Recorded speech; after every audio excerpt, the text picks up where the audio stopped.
Chapter 13. The shores of the oceans. Danger through storm floods. The moons and the rings as the originators of floods. The lower species of ocean animals. The giant blue mussel.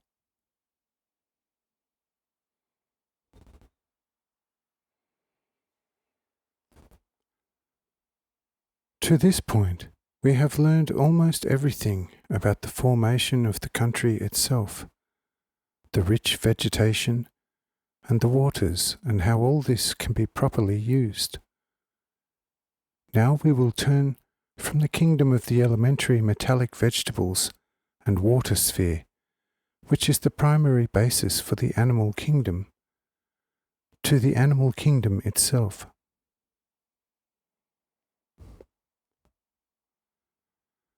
Before we deal with the actual animals, it will be necessary to inspect the regions of the ocean shores, which are the main housing for the greatest variety of animals. On Earth, the shorelines of the oceans are the most populated regions, with a few exceptions, because of the access to water and because it is very convenient to do business and have a transportation system on the shores of the oceans and water systems, provided these regions are not located on cliffs or reefs or sand and mud. But on the shores of the oceans on Saturn, this is quite different. On Saturn, no human being lives within 40 geographic miles of the shores. The reason for this is that the lowland is not inhabited up to 40 miles inward, because no one is safe from sudden flooding. On Earth, the ocean is subject to periodical ebb and tide. Much more so is this the case upon such a large planet. The tide rises in the same proportions to this planet as it does in all things on Earth and everything that is on it. The reason why the tide on Saturn does not rise always to the same level is because of the 7 moons of Saturn, which all have a considerable influence on the planet itself. This influence occurs in those times when all 7 moons are on one and the same side of the planet, as a result of the different speed in their orbits. Therefore, the ocean water rises higher than usual on that side of the planet. Since in your case only one moon orbits one planet, it would be imprudent to attribute ebb and tide to the moon. Although, regardless of that, the Earth's moon does exert an insignificant influence. But this influence of the moon on the Earth does not even account for 1 inch, when the natural rise in the level of the ocean water accounts for 6 feet. However, on a planet like Saturn, the natural rise of the ocean water is a determining factor. Add to this the fact that 1 moon raises the level by 1 inch and 7 moons by 7 inches. You must apply these inches in proportion, as everything else on Saturn is proportionate to Earth. You will quickly come to the conclusion that 7 inches, after you deduct all the other usual effective causes, are responsible for 420 feet. Add to this the natural rise in Saturn's ocean water of 360 feet during tide, and that will tell you how high the water of the ocean rises at times in the regions of the shore. If the ring above the ocean did not have such a beneficial effect upon the waters of the ocean, the lowland and some of the plains would be endangered for thousands of miles. But a peculiar phenomenon occurs during the time of tide through the attractive force of the ring. The ocean water very seldom invades farther inward than 40 geographic miles, because during the tide, the ocean forms actual mountains of water under the rings. So the water draws together, forming these mountains, as if it did not want to intrude too far inland. These mountains of water greatly resemble the waterspouts on earth, but with the difference that on account of the attractive force of the ring, they quite often reach ghastly heights of 100 geographic miles. Therefore, during high tide, navigation is as good as impossible, because when a ship is seized by such a waxing mountain of water, it is lifted with such indescribable ferocity and speed that as soon as it has reached the highest peak, it is thrown downward with such a thrust that one cannot speak of a happy and unscathed return. It happens, but very rarely, that in some areas the accumulation of water is so high that it almost reaches the ring. Nevertheless, even the most insignificant accumulation of the ocean is very dangerous for ship and crew, because whenever these accumulations occur, the ocean water whirls at an indescribable speed. If any ship comes within range of such dancing mountains of water, the ship is pulled upward to the watercrest in the beginning, when the whirl is still slow. The whirling increases as the water rises higher and higher. This is how it happens that a ship that has been swept along is thrust to such tremendous depths, or else destroyed by the power of the whirling water. The diameter of such a water mountain, even of medium size, is anywhere from 20 to 50 geographic miles at its base, 10 to 20 geographic miles at the middle, and 1 to 2 geographic miles at the top. The gyration of the water in the middle of such a mountain has such a speed that one gyration takes from 4 to 5 minutes, whereas at the top it takes anywhere from 1 to 1.5 minutes. Now you can imagine the power of the thrust that this mountain has. If a ship is on the surface of the ocean, and just below the ship, the peak of such a water mountain begins to form, the ship is lifted to ghastly heights. However, if the ship comes into the whirling current of this water mountain, it is then raised to the level of a particular water wave and is thrust far away downwards.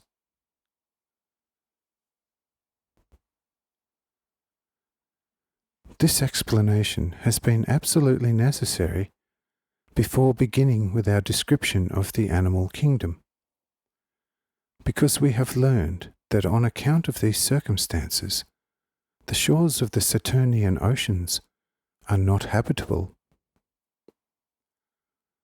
What will be shown, however, in this great act of nature is the prime generation, abiogenesis equals spontaneous generation, of the animal kingdom.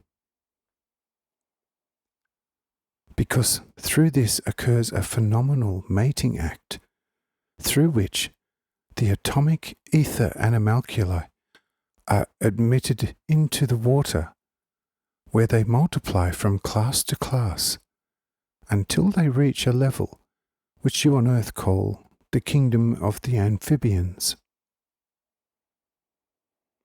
On this celestial body, this animal class forms an orderly transition from water animal to land animal. Therefore, the shoreland is the first level, on account of the proper sequence of stages regarding the continued development on which the water animals can cross over from the water to land. If we want to examine the animal kingdom on Saturn, we must therefore begin in the order wherein it actually has its origin.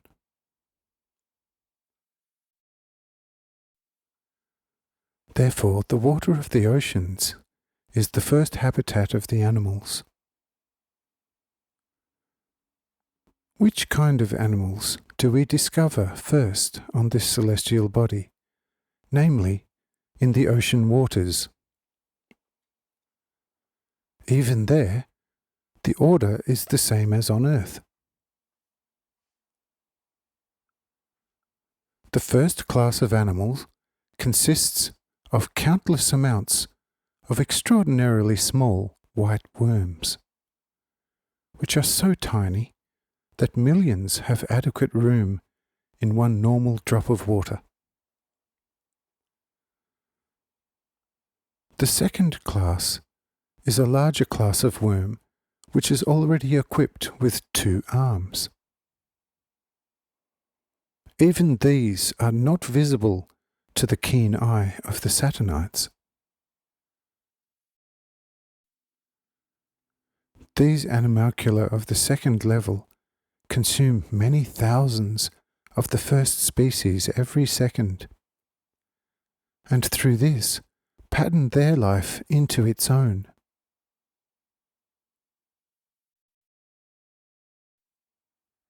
The third class is a kind of elongated grey worm about the size of nematodes, namely the Anguillula aceti. This animal class is very voracious and nourishes itself from the 2 lower classes and thus incorporates their life into its own. The fourth class are species of worms, which have 2 heads and already have a length of 2.14 to 2.25 millimeters. Towards the girth, they are a little thicker, so that their shape is similar to a crescent roll. This animal only consumes its predecessors. The next class differs already from the previous ones by gender. In the preceding classes no difference in gender existed. This animal, however, on account of its 2 heads, is structured in such a way that it unifies within itself the male and the female principle, indicated by its 2 heads. The next or 5th class already consists of a kind of 4-armed reddish coleopteron.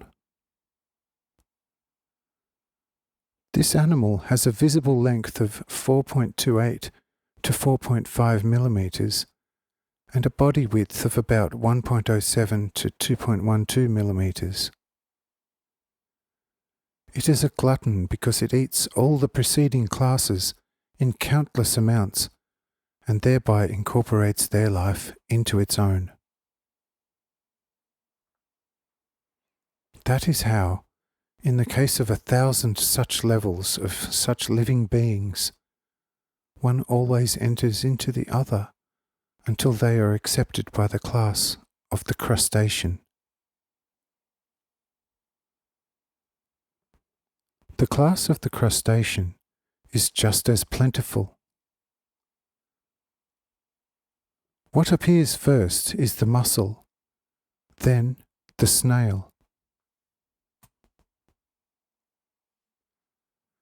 Amongst the shellfish, the one that should be mentioned is the giant blue mussel, which quite often reaches such a size that, were you to see it on earth, somewhere in an ocean, you would think it was an island, covering an area of 1 to 1.5 square geographic miles. This muscle constitutes the final level so far as muscles are concerned. Its death is caused by little snails. The giant muscle is their source of food, and they eat their way into it from all sides.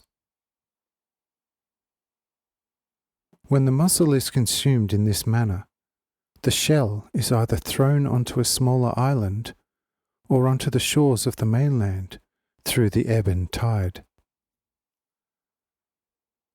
where the inhabitants gather these valuable shells. These mussels are secured in the earth in such a way that several rain trees are planted between two mussel shells, and in these large mussel basins, the rain tree water is gathered in the most economical manner.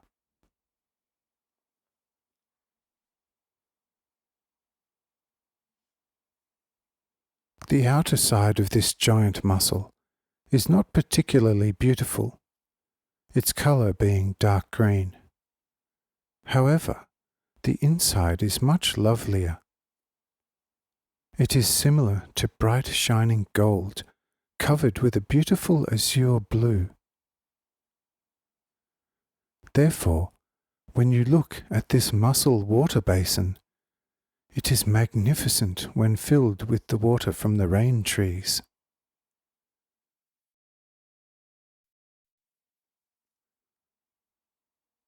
The people of Saturn like to bathe in this water because it has the greatest purity, as it is saturated with an ethereal fragrance.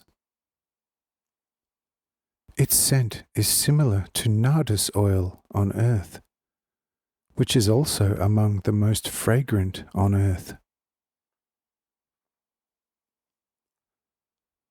You will probably ask, how do the Saturnites move such a giant mussel? This is accomplished in a very simple manner. The mussel shell is not as heavy as you might imagine, because below the ring, the objects are not as heavy as on any other region of Saturn, whether in the northern or southern latitude. When the inhabitants of Saturn find this mussel, they open it up by using wedges and levers. They clean the shell carefully, close it again, and glue the openings all around with a special kind of water paste.